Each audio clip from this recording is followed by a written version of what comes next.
Olá, bom dia, boa tarde, boa noite, boa madrugada. Seja muito bem-vinda, muito bem-vindo à nossa 84ª aula de estudos da obra A Gênese Espírita, né? A Gênese de Allan Kardec.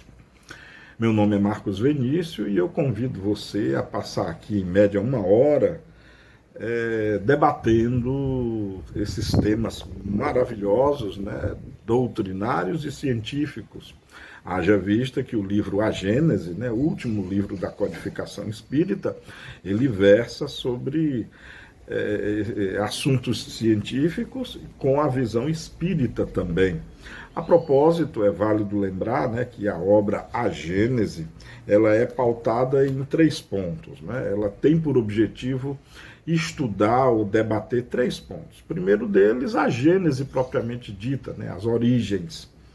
Origens, tanto é que quem acompanha esse canal desde o início, e você, por acaso que está entrando agora, tem acesso também às outras 83 aulas. É só entrar no YouTube e teclar lá no browser tecla no browser Centro Espírita Lar dos Humildes e você vai ter acesso a todos os vídeos de A Gênese e muitos outros que daqui a pouco eu comento, tá? Mas enfim, a Gênese ela trata das origens, né? Tanto é que nós vimos a origem do universo, a origem das galáxias, dos sistemas planetários, terminando no nosso planeta, né? A nossa linda joia azul, depois a origem da vida orgânica, até o aparecimento do homem, né? O livro A Gênese aborda essas questões. Depois disso nós vemos os milagres, né? A questão dos milagres, o que são milagres, como eles acontecem, embasados nos milagres, nos ditos milagres vivenciados por Jesus Cristo, né? Já terminamos, inclusive, estes assuntos e estamos já no terceiro ponto principal de que trata a Gênese, né? Que são as predições, né? O que há por vir, se alguém pode realmente ver o futuro, se alguém pode realmente adivinhar o que está por vir. Então são nesses comenos que nós estamos, tá? Mas enfim, seja bem-vindo, seja bem-vinda mais uma vez, acesse o nosso canal, como eu falei agora há pouco, além de todos esses vídeos de A Gênese, nós temos Palavras de Vida Eterna com o meu amigo Neto, toda segunda-feira sai Palavras de Vida Eterna com o Neto, toda quarta-feira sai esses vídeos aqui nossos de A Gênese. Temos também o estudo do Apocalipse com o nosso querido amigo Ramon. Temos também temas doutrinários, né, com o querido mestre Alcides. E temos também todo domingo às 19 horas, na mesma plataforma no YouTube, né, nós temos sempre uma live com alguns desses temas. Né? Nos terceiros domingos é comigo, né, sobre a Gênese, né? Estamos fazendo assim uma recapitulação um pouco mais en passant sobre a Gênese, dá uma conferida lá.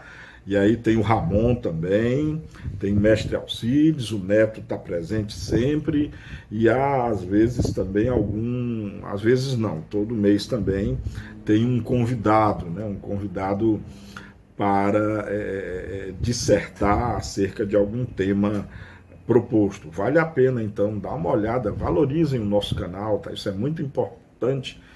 Acho que eu posso falar em nome da equipe toda, é feito de coração para vocês. Não esqueçam de se inscreverem no canal, tá? Isso é muito importante. No caso desse vídeo aqui, eu peço que você deixe o seu joinha, o gostei, né? É muito importante, o algoritmo do YouTube visualiza muito o gostei, mas, desculpa, isso não é forçado, você só deixa o gostei se tiver gostado. Aliás, se ao final do vídeo, né, ao final da minha fala, você não gostou, você pode, sem nenhum problema, sem nenhum milindre, deixar o não gostei também. Pode deixar. use a aba de comentário para tecer os comentários, né? Para fazer perguntas, enfim, para ter esse contato comigo, eu respondo aí as perguntas, tá? Só um lembrete que eu tenho feito desde a aula passada. Se você tiver entrado agora no canal, né, e estiver vendo os vídeos antigos, por exemplo, vamos supor que você esteja vendo o primeiro vídeo, né, o vídeo 1. Tenha em mente que já estamos com esse vídeo aqui já são 84 vídeos, tá?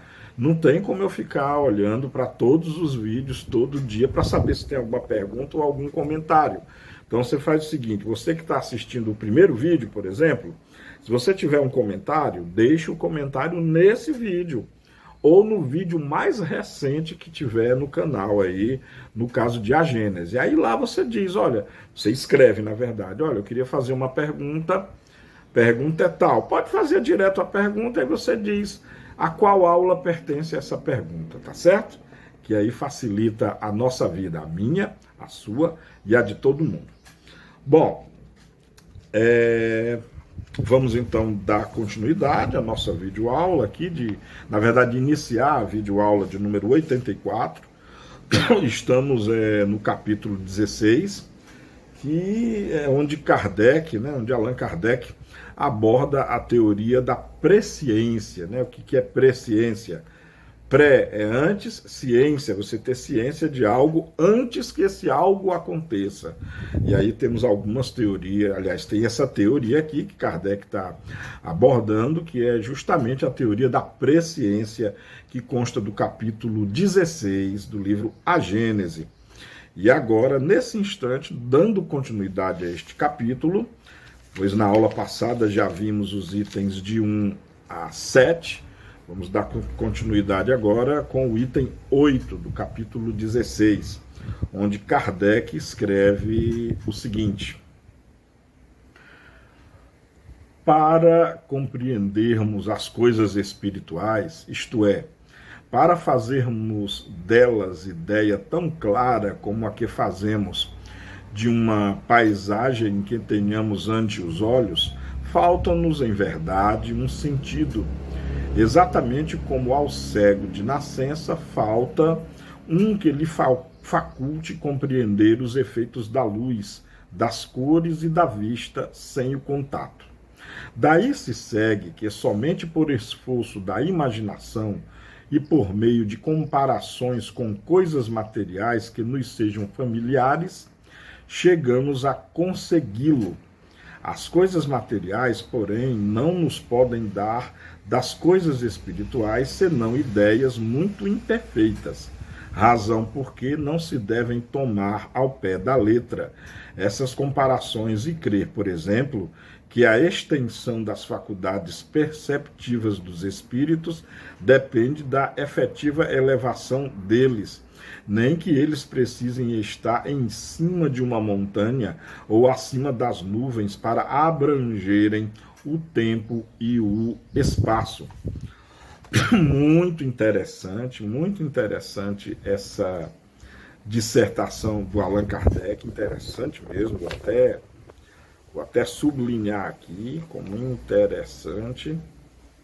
E Kardec, nesse item, né, começa a afirmar que para compreender as coisas espirituais, isto é, para fazerem delas ideias tão claras como a que fizemos de uma paisagem que temos ante os olhos, recai, não é? Minhas amigas e meus amigos, colegas e colegas, na verdade, o mundo espiritual ainda nos é incógnito, né? Essa aqui é a verdade. Haja vista que nós não temos ainda certeza da natureza física dos espíritos, nós não sabemos ainda, na verdade, como que é a formação dos espíritos, como eles são constituídos, como eles são feitos, né? Tem muitas teorias, muitas ideias aí, muitas afirmações, mas que não existem ainda provas, não existem evidências ainda científicas.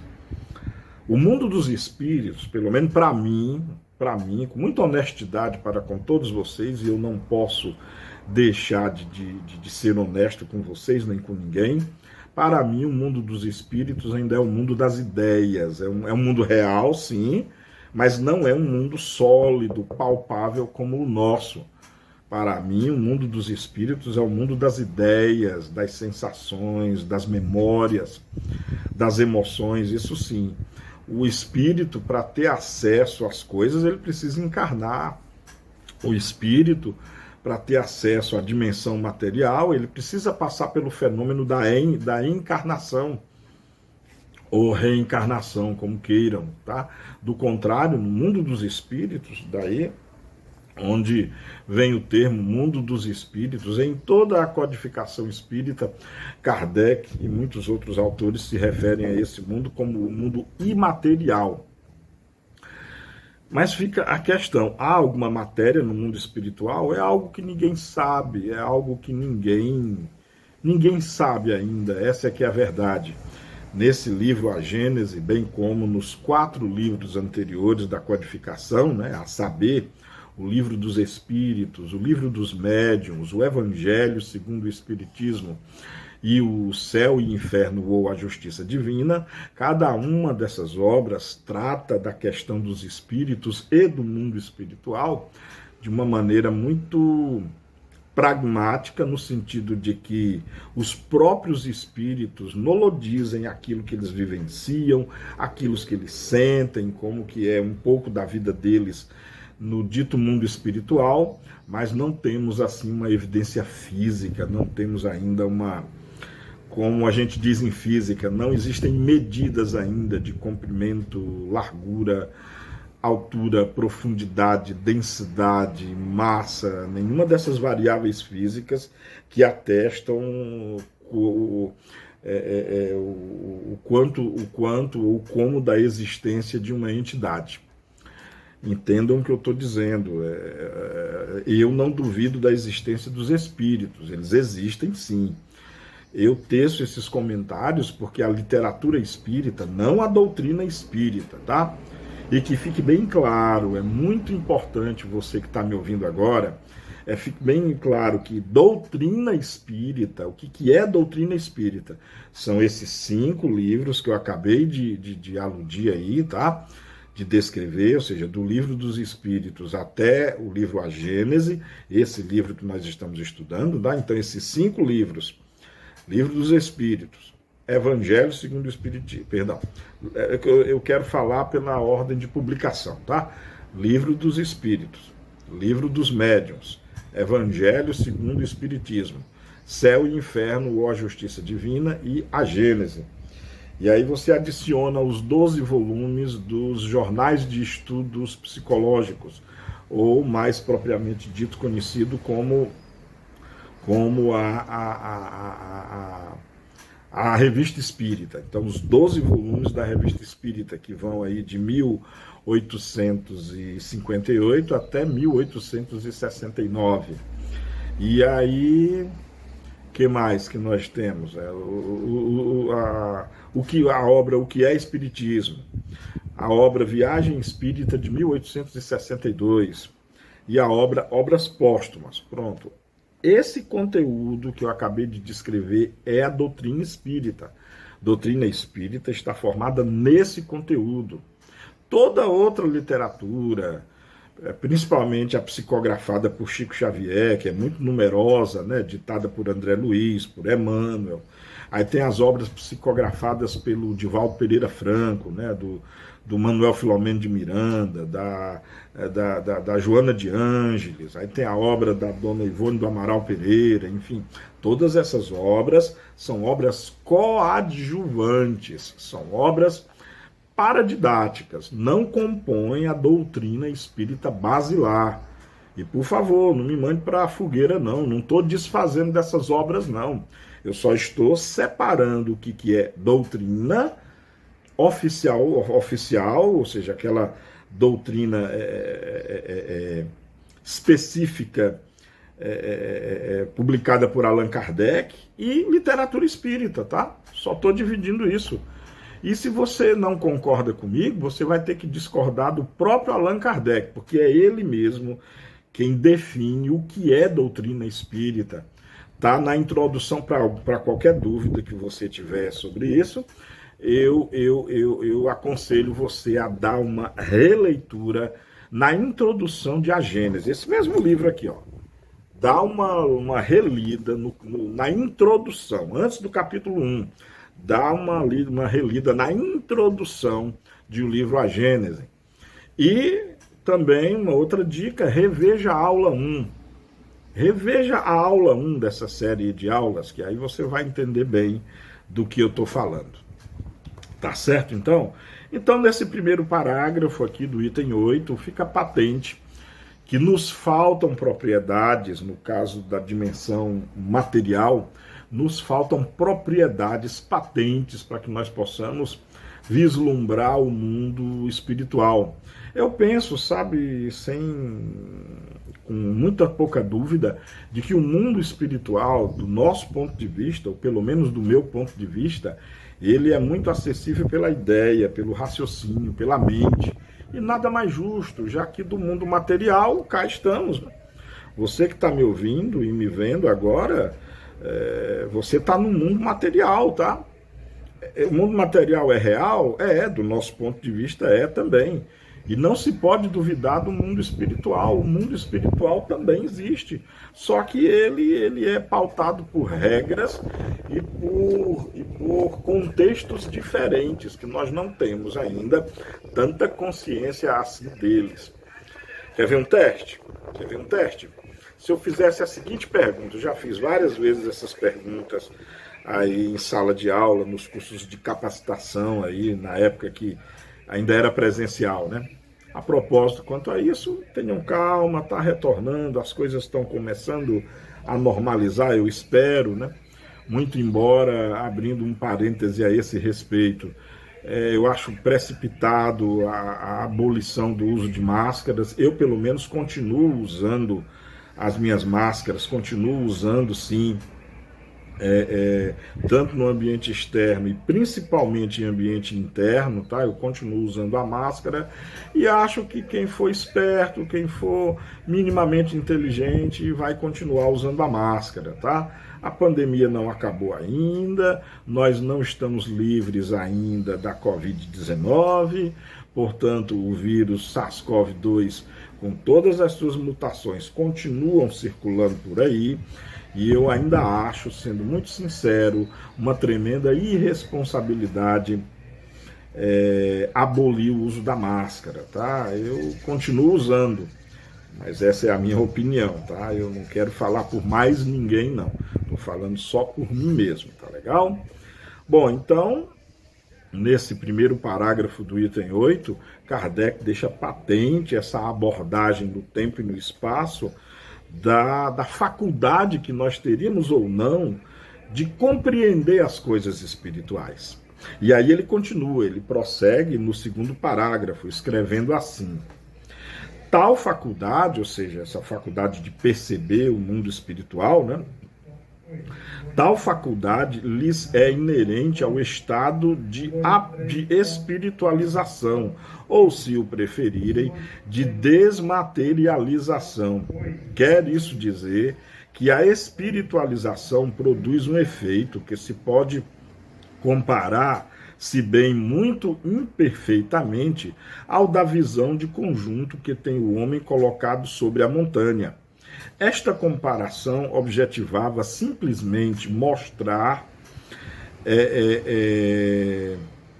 que acontecimentos pertencentes ainda para uns ao futuro estão para outros ao presente e podem assim ser preditos, o que não implica que o efeito se produza de igual maneira, tá? Essa história da montanha, tá? Se você tá vendo, se você começou os estudos por essa aula, eu convido você a dar uma paradinha agora, se você começou nessa aula 84. Eu convido você a dar uma paradinha aqui e antes dessa aula, dar uma olhadinha na aula 82. E na aula 82 nós abordamos bem detalhadamente o que seria essa montanha, essa experiência mental que Kardec propôs da montanha, do homem colocado no topo da montanha para ver o que se passa lá embaixo. Lá na aula eu até faço também uma comparação de uma pessoa num prédio aí de 20 andares, por exemplo, e ela vendo o que está acontecendo lá embaixo nas esquinas. Ela pode ver um acidente que vai acontecer se um veículo continuar na sua trajetória, e fica bem claro que para aquele veículo o acidente é no futuro, mas a pessoa que está lá em cima do prédio já vê como certo que aquele carro vai se acidentar. E aí você só vai entender isso se você tiver começado agora, como eu falei, você só vai entender isso se você assistir a aula 82. Aula 83, aliás, desculpa. Você só vai entender isso assistindo a aula 83, ou lendo o início do capítulo 16, obviamente. Se você não quiser assistir a aula, você pode, melhor ainda, talvez, ler o início do capítulo 16, Teoria da Presciência.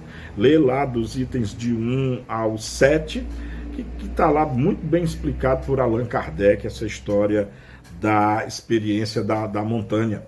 E aqui Kardec fala de uma coisa muito interessante. A visão, ela depende da desmaterialização.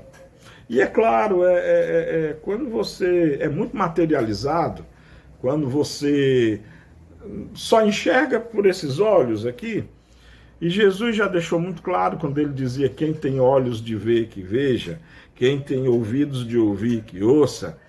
E Jesus não falava isso para cegos nem para surdos. Então Jesus estava deixando bem claro que não são esses olhos de gelatina, não são esses ouvidos aqui membranosos que vão nos permitir a visão absoluta ou a audição absoluta. Jesus já nos transmitia esse conhecimento de que a audição, a visão e a audição, visão principalmente, é algo muito mais transcendente. Você pode enxergar coisas de olhos fechados.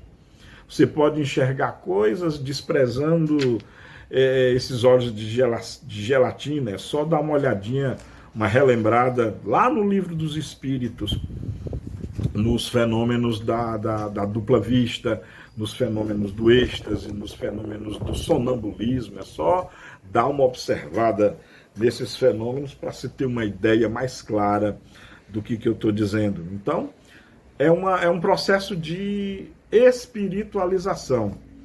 Ora, nós vivemos num mundo material, todos nós sabemos disso, nós que estamos encarnados, né?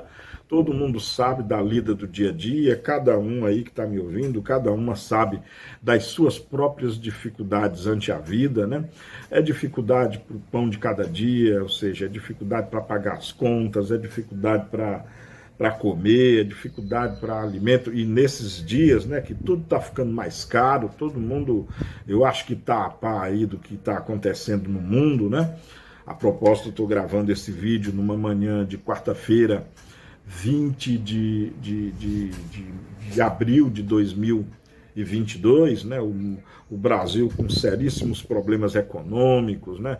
O mundo com problemas também econômicos em função da pandemia, em função de pandemia da Covid-19, né?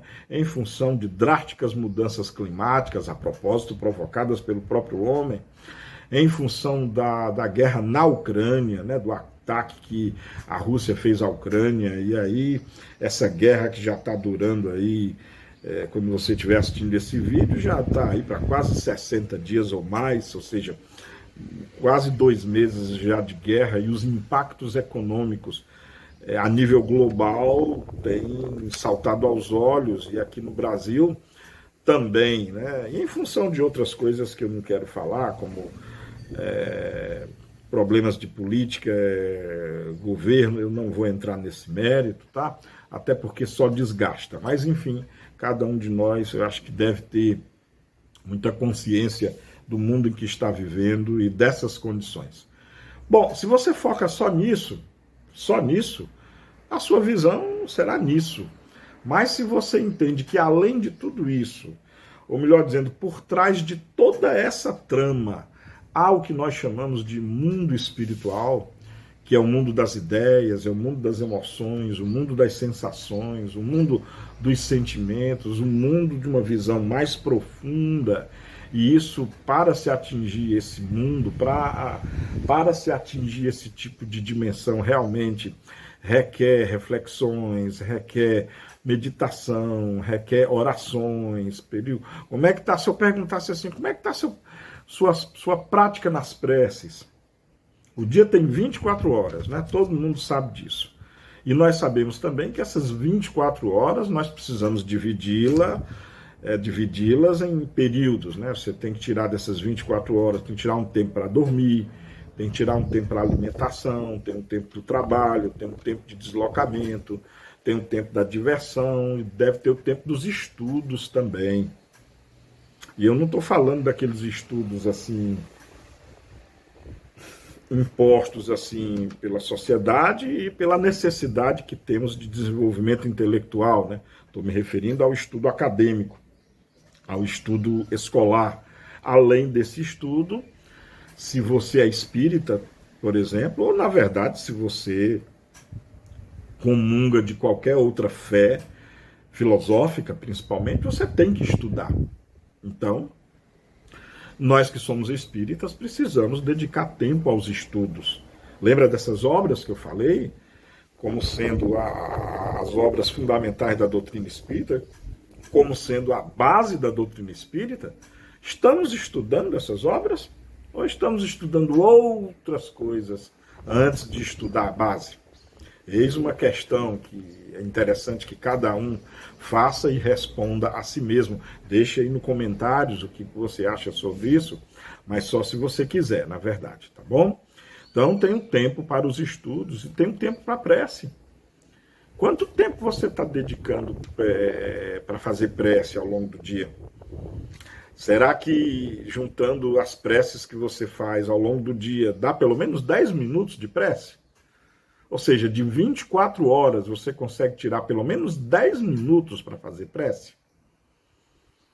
Essa pergunta é de fórum íntimo, né? Aliás, a pergunta é broadcasting, mas a resposta é de fórum íntimo. Não precisa responder aqui no canal, não. Essa pergunta é retórica, essa pergunta é aquele tipo de pergunta que nos obriga, e a mim mesmo, claro, não fujo disso não, mas nos obriga a uma profunda reflexão sobre o que nós fazemos no nosso dia a dia, sobre como nós dividimos o tempo no nosso dia e quais as atenções ou prioridades nós atribuímos no nosso dia a dia. O dia é algo maravilhoso, é algo mágico. O tempo, tem um amigo meu que diz isso, um amigo querido meu, ele diz uma coisa muito interessante, ele sempre diz isso: o tempo é a matéria-prima da vida. E é verdade. O tempo, nós sabemos que ele passa, como passa o tempo, acho que cada um sabe disso. As horas, os minutos passam como relâmpago, as horas, os dias, os anos. Para quem já passou dos 50 como eu, né? Vou fazer 52 anos daqui a alguns dias, se Deus quiser. Às vezes eu fico me lembrando dos idos tempos de menino, de mocidade, de adolescente. Minha nossa, tudo isso já passou. E o tempo é isso mesmo. E às vezes, sabe, vem aquela melancolia, sabe, muito natural, não doentia, é claro, mas vem aquela melancolia quando começamos a pensar. E eu tenho pensado muito disso, estou desabafando aqui com vocês, me sinto à vontade para isso. Vez por outra eu me pego nessa melancolia quando eu fico pensando no tempo que eu perdi, sabe? Tempo perdido com tantas bobagens, tempo perdido com tanta coisa que eu poderia ter usado o tal tempo de maneira mais eficiente. Mas enfim, nada de afetação também, cada coisa acontece ao seu tempo. 30, 40 anos atrás eu não tinha a maturidade que tenho hoje. Então é assim, não adianta reclamar do passado, porque no passado nós éramos outra pessoa. Nós nos renovamos, aliás, todo ano. Aliás, nós nos renovamos todos os dias. A cada dia, quando você se acorda, quando eu me acordo de manhãzinha, é outra pessoa. que precisa ser, claro, mais madura, mais consciente e pensar mais nas coisas que faz na vida. Estou muito filosófico hoje, né, gente? Me perdoem. Vamos lá. Então, espiritualização é isso, é cuidar disso, sabe? É cuidar dessas coisas, é pensar mais nas coisas que não são tão materiais, sabe? Pensar mais nos sentimentos, nas suas falhas, pensar mais no amor, pensar mais nas boas emoções, na caridade, na misericórdia, na paciência, no perdão, nas preces. Olha o conselho de Jesus, gente: vigiai e orai sempre. O próprio Jesus nos recomendou a isso. O próprio Jesus, que talvez nem precisasse tanto, mas Públio Lentulus falava que o próprio Jesus, quando não estava pregando, quando não estava trabalhando, ele estava em prece. E nós, hein, que precisamos tanto. Bom, dando continuidade e, na verdade, finalizando. Então, aliás, deixou bem claro aqui nesse segundo parágrafo que, para se ter uma presciência, então, um dos pré-requisitos é a desmaterialização, ou seja, é o apego ao espírito e não à matéria. E é óbvio, né? Porque com a matéria você vê, ou seja, com esses olhos de gelatina, você vê as coisas do mundo material, as coisas que obedecem os padrões locais de onde você está. Para ter uma visão mais abrangente, para ter uma visão mais ampla, uma visão de cima, uma visão assim do topo da montanha, você tem que ter uma visão menos material e mais espiritual. É isso que Kardec está querendo nos mostrar aí com toda a propriedade. Concluindo o item 8, né, no terceiro parágrafo, Kardec escreve o seguinte: para, portanto, gozar dessa percepção, não precisa o espírito transportar-se a um ponto qualquer do espaço. Pode possuí-la em toda a sua plenitude aquele que na Terra se acha ao nosso lado, tanto quanto se achasse a 1000 léguas de distância, ao passo que nós nada vemos além do nosso horizonte visual.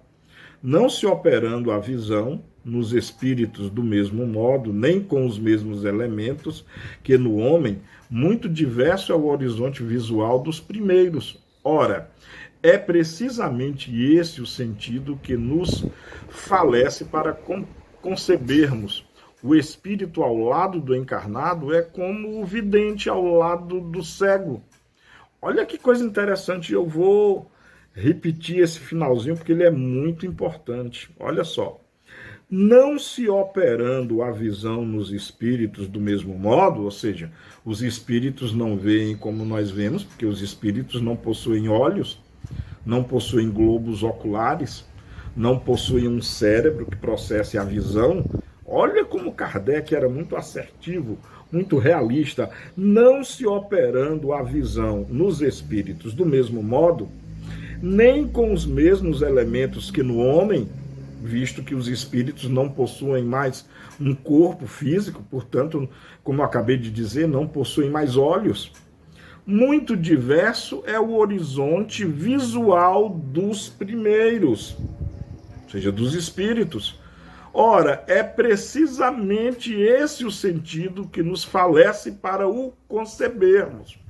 Ou seja, é esse o sentido que nos escapa, é esse o sentido que dificulta o nosso entendimento da visão dos espíritos.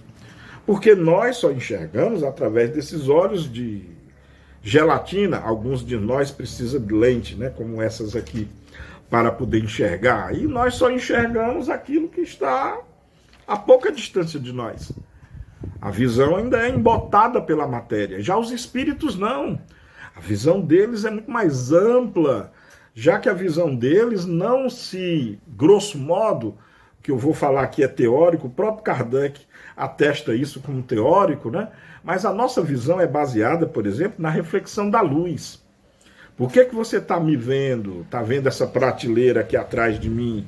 Porque da tela do dispositivo que você está usando para ver, quer seja um celular, quer seja um tablet, quer seja um computador, dessa tela está emitindo luz, essa luz está penetrando quer seja através de óculos ou não, está penetrando os seus olhos através das pupilas. As pupilas estão regulando a quantidade de luz, de sensibilidade do seu olho. Essas luzes, esses feixes de luz, está chegando na sua retina, né, a retina dos seus olhos, e lá na retina um conjunto de células nervosas começam a processar o fenômeno da visão, que é muito complexo. Eu não vou descrever aqui não. De maneira que o seu cérebro, o meu cérebro, está interpretando tudo aquilo que eu estou dizendo, tudo aquilo que vocês estão vendo, ou seja, a mim mesmo, a minha aparência, as minhas feições, as expressões que eu faço, que eu faço enquanto falo. Vocês estão captando um pouco do ambiente de onde eu estou gravando, estão vendo uma estante com alguns livros, mas os espíritos não enxergam dessa forma.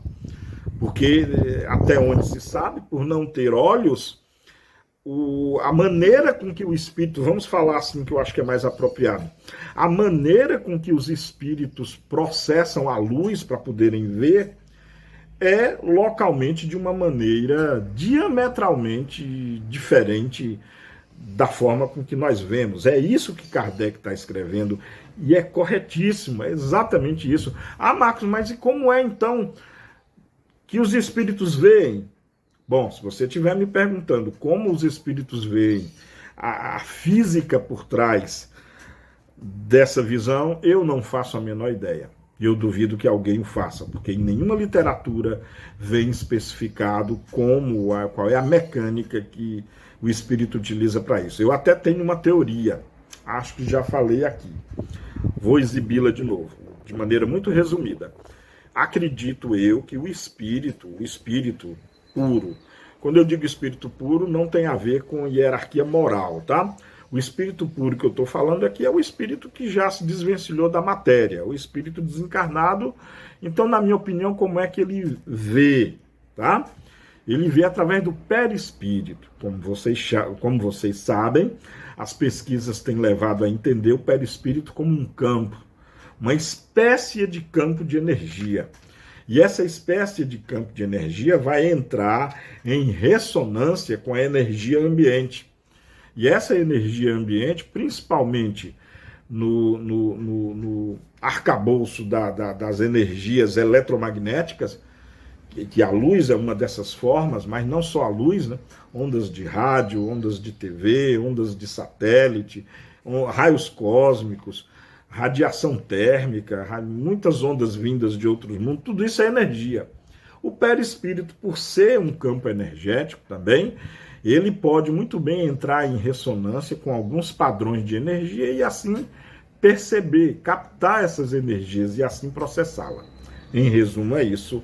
Nesse momento, agora, não dá para adentrar mais nesse assunto, mas as pesquisas levam a crer que o fenômeno da visão espiritual leva para esse rumo, e é muito assim que Kardec pensava também.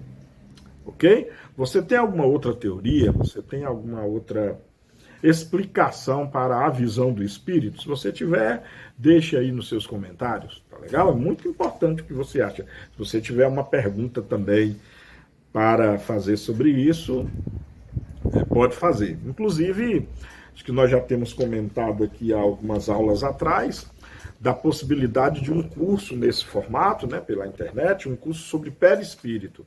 Já nesse curso sobre perispírito, aí sim nós abordamos essas questões com muito mais detalhes, tá bom? O fato é que o espírito não enxerga da mesma forma que você, que eu, que todos nós encarnados estamos enxergando. A visão do espírito é diferente e, portanto, como é uma visão sem esses filtros materiais, como é uma visão sem esses mecanismos maravilhosos que beira a magia.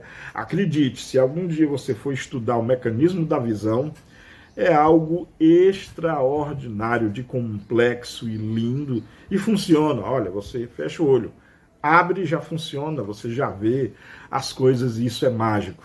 No entanto, isso limita muito o nosso range de visão, né?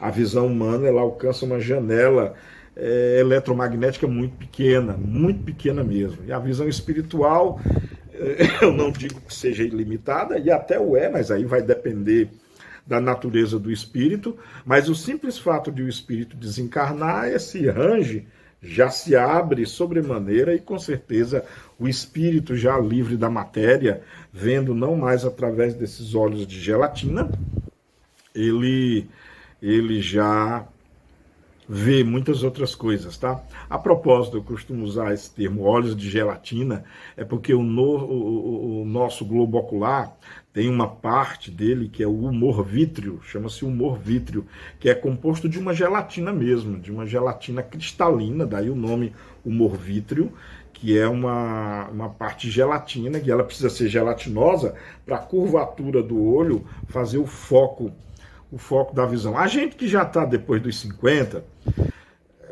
quando tira os óculos, a gente faz assim, ó, para poder ver, né? A gente faz assim, exatamente quando a gente faz assim, vê um pouquinho melhor, é porque o globo ocular se deforma. Esse humor vítreo, que é uma lente natural, tá? É uma lente natural, ele curva de uma maneira que nos faz perceber as coisas com um foco melhor, é o humor vítreo, tá? E ainda há um outro meio no olho que cobre todo, aliás, está no interior do globo ocular, que é o humor aquoso, é uma espécie de líquido também, preenchendo o nosso olho, que esse líquido ele serve de meio permissivo para os raios de luzes que entram no nosso olho. Esse líquido ele ajuda a focar os raios luminosos que penetram nos nossos olhos, a focar na retina. Quando a gente usa óculos é porque nós estamos com algum problema de curvatura no olho e esses raios não convergem diretamente na retina. Então, assim, os raios não estão focados na retina. Eu estou vendo tudo borrado. Aí a lente corrige, ó, e leva os raios de luzes para o ponto da retina correta. E aí eu enxergo de maneira perfeita, não. O óculos já está precisando mudar, mas de maneira bem melhor do que quando eu tiro, tá? Quem usa óculos sabe disso. Essa é a mecânica. Então, é por isso que eu chamo muitas vezes olhos de gelatina, enfim. Não é essa a forma dos espíritos. Veem. Existem outras teorias sobre a maneira com a qual os espíritos veem. Comprovação científica, claro, ainda não há nenhuma. Ainda estamos no rol da teoria. Não esqueça que o título desse capítulo, capítulo 16, é teoria. Teoria é uma coisa que ou já foi provada ou ainda não foi provada. Como está ainda no rol da teoria, porque não foi provado ainda, tá? Não esqueçam disso, não. Bom, vamos para o item 9 agora, tá? No item 9, Kardec escreve o seguinte. Inclusive, deixa eu anotar aqui esse parágrafo anterior, que ele é muito importante. Aliás, esse capítulo inteiro, ele tem muitas coisas para as nossas considerações e reminiscências, não é? Bom, no item 9 do capítulo 16, Kardec escreve o seguinte: devemos, além disso, ponderar que essa percepção não se limita ao que diz respeito à extensão, que ela abrange a penetração de todas as coisas. É, repetimos-lo, uma faculdade inerente e proporcionada ao estado de desmaterialização. A encarnação amortece-a, sem, contudo, a anular completamente, porque a alma não fica encerrada no corpo como numa caixa. O encarnado a possui, embora sempre em grau menor do que quando se acha completamente desprendido. É o que confere a certos homens um poder de penetração que a outros falece ou carece inteiramente. Maior agudeza de visão moral, compreensão mais fácil das coisas extramateriais. Maior agudeza de visão moral, compreensão mais fácil das coisas extramateriais. Aqui também só esse parágrafo já suscita muitas considerações, tá? Porque aqui também tudo está no perispírito, é no estudo da natureza e das propriedades do perispírito que nós podemos investigar a forma com que o espírito funciona, digamos assim. a forma com que o espírito age. Nós estamos encarnados, o espírito está colado em nós, mas o perispírito não. O perispírito ele pode se expandir, é uma das propriedades do perispírito. Ele pode expandir-se e irradiar-se, dando a impressão de que o espírito está momentaneamente fora do corpo, que não é. É o perispírito que se expande com a expansão perispiritual, e é através do perispírito que vem a visão, essa visão muito mais profunda, muito mais larga, muito mais distante, que abrange outros lugares, pode abranger até outros mundos. É óbvio, se você está vendo desse ponto de vista, a sensação é que você está lá. Mas não é, o espírito não sai do seu corpo, propriamente dito fisicamente. O espírito, ele está, enquanto você está encarnado, o espírito está ali misturado com a sua matéria. Porém, o perispírito não. As coisas de Deus são perfeitas. O perispírito não. O perispírito, como ele irradia e se expande, aí sim ele ganha uma liberdade muito maior, que nos dá a impressão de que é o espírito que, digamos assim, saiu do corpo. Mas não, o espírito não sai do corpo. É o perispírito que se expande. Claro que isso é teórico também, tá? Teórico, mas as evidências, inclusive práticas, as evidências de experiência têm demonstrado isso. Num curso mais específico, de novo, cada vez mais eu estou vendo que esse curso vai ser muito importante, mas num curso sobre perispírito, nós teremos a oportunidade de falarmos muitas coisas a esse respeito. Mas deixa aí o seu comentário, o que você acha? Acho que ao longo das aulas nós já falamos muita coisa sobre isso, tá? Continuando, prosseguindo aqui no texto, Kardec escreve: o espírito encarnado não somente percebe, como também se lembra do que viu no estado de espírito livre. E essa lembrança é como um quadro que se lhe desenha na mente. De novo, até aqui inclusive aquilo que eu falei anteriormente explica por que existem homens e mulheres, claro, que têm essa visão espiritual, que mesmo encarnados possuem essa visão. Nós podemos falar desde o exemplo maior que já tivemos, que foi Jesus Cristo, né, o verdadeiro santo na Terra, e passando por todos os outros seres iluminados que já tiveram aqui na Terra. Jesus foi o mais alto grau, claro, portanto ele apresentava o mais alto grau de liberdade espiritual, sem dúvida alguma, mas muitas outras pessoas demonstraram fenômenos semelhantes. A propósito, não nos esqueçamos que o próprio Jesus comentava: vós podeis fazer tudo o que eu faço e coisas maiores ainda. O que você acha que ele estava querendo dizer com isso? Deixa aí o seu comentário. Para mim é muito claro. Jesus já estava, não com essas palavras, claro, mas Jesus já estava nos proclamando sobre as propriedades do espírito, sobre as propriedades do perispírito, que na época não há o termo perispírito, porque esse foi cunhado por Allan Kardec.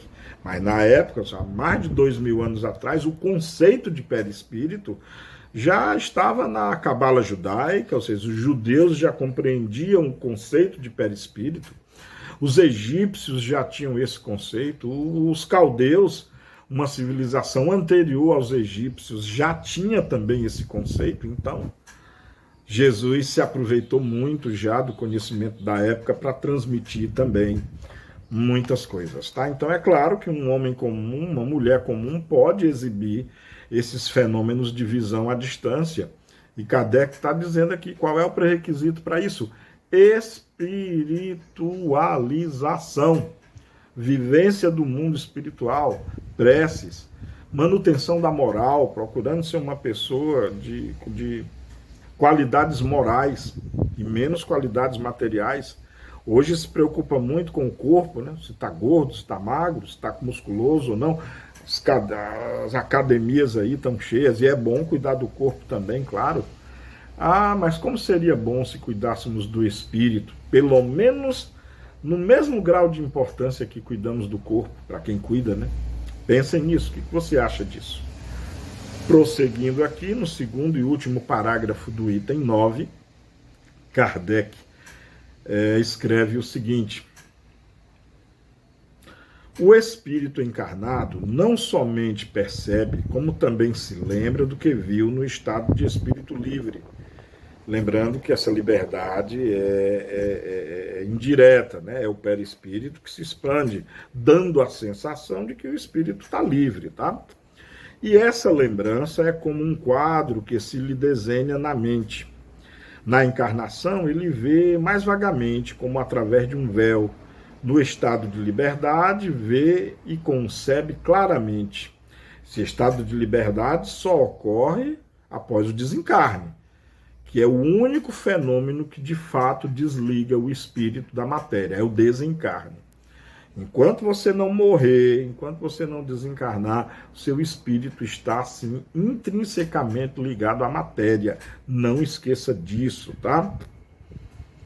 O princípio da visão eletrônica está arrasando. Bom, claramente, né? O princípio da visão não lhe é exterior, está nele. É essa a razão porque não precisa da luz exterior. Aqui Kardec já está dizendo que o espírito não precisa da luz exterior, né? Lembra que eu falei da visão do espírito? Eu não sei se o espírito não precisa da luz exterior. Talvez nessa época, né? Estamos em 1868 aqui, tá? A visão que o próprio Kardec tinha da luz era diferente, né? A própria luz, ela só ganhou muito mais conhecimento acerca dela mesma com a mecânica quântica, que só viria em 1905, 1900 a 1905, entre 1900 e 1905 foi que Niels Bohr e um grupo de outros brilhantes físicos começaram a descobrir coisas muito interessantes sobre a luz, até para chegar no físico francês Louis de Broglie e outros aí, como o genial Werner Heisenberg, e outros aí. Então Kardec não tinha ainda esse conhecimento, não, basicamente do que era luz, né? Muito importante entender isso. Então acho que talvez o espírito precise da luz, sim, mas de outro tipo de luz, de outro tipo de frequência, e não dessa frequência tão, digamos assim, mais grosseira ou de mais alta densidade, digamos assim, que nós precisamos para ver. Espero que vocês estejam entendendo isso. Mas, de novo, recai naquilo. De fato, nós não sabemos, assim, na inteireza, nós não sabemos os detalhes de como o espírito vê. Não esqueça de que isso tudo aqui é teoria, tá? Não é algo provado, não. Mas é consistente, sem dúvida alguma, é muito consistente. Finalizando aqui o item 9. Por efeito do desenvolvimento moral, alarga-se o círculo das ideias e da concepção. Por efeito da desmaterialização gradual do perispírito, este se purifica dos elementos grosseiros que lhe alteravam a delicadeza das percepções, o que torna fácil compreender-se que a ampliação de todas as faculdades acompanha o progresso do espírito. Aqui, gente, a gente precisa, eu já falei isso antes e de vez em quando eu preciso tocar nesse assunto. Aqui, Kardec confunde perispírito com duplo etéreo, tá? Essa ideia do duplo etéreo que veio só posteriormente, lá com Hernani Guimarães, por exemplo, Kardec ainda não tinha nessa época plena consciência disso. Aqui Kardec ainda via muito o perispírito em termos didáticos como esse molde etéreo. Enquanto que hoje, na escola moderna, nós vemos esse molde etéreo ou duplo etéreo como provocado pelo perispírito, tá? A questão é que Kardec, como ele acabou não se dedicando tanto a perispírito, ele iria fazer esse estudo a posteriori, infelizmente ele desencarnou bem antes, né?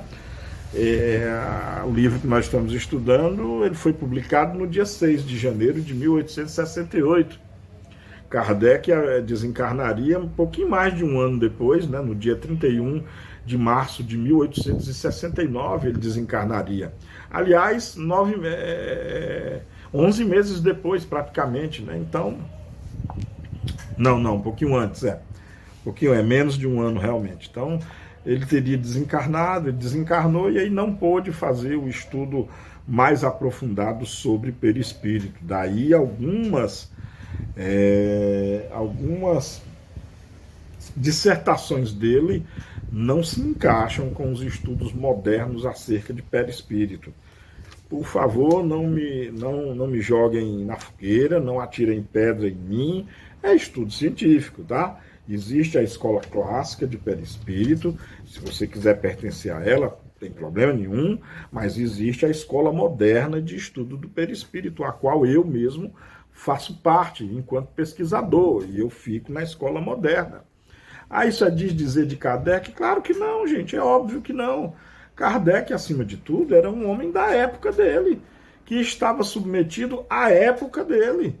E na época dele, no final já do século XIX, nem ele, nem ninguém da época dele tinha os conhecimentos físicos que nós temos hoje, físicos de conhecimentos de partículas elementares, de campos e tudo isso, conhecimento de energia, tudo isso é fundamental e é importantíssimo para a compreensão do perispírito, tá bom? Mas deixa aí o seu comentário, o que você pensa a respeito dele, tá? Do comentário que eu fiz.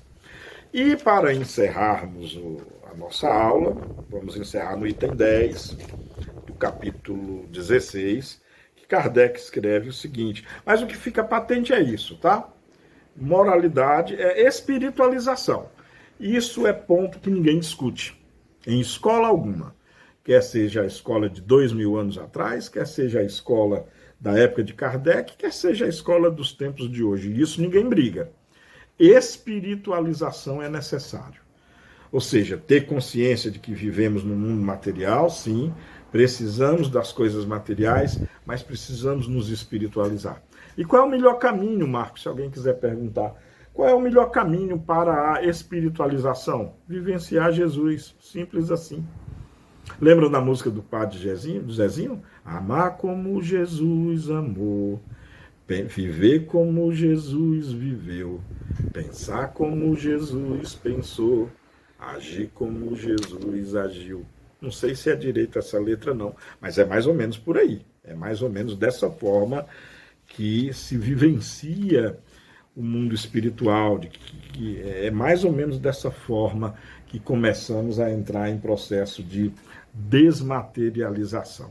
É dessa forma que se faz, tá bom?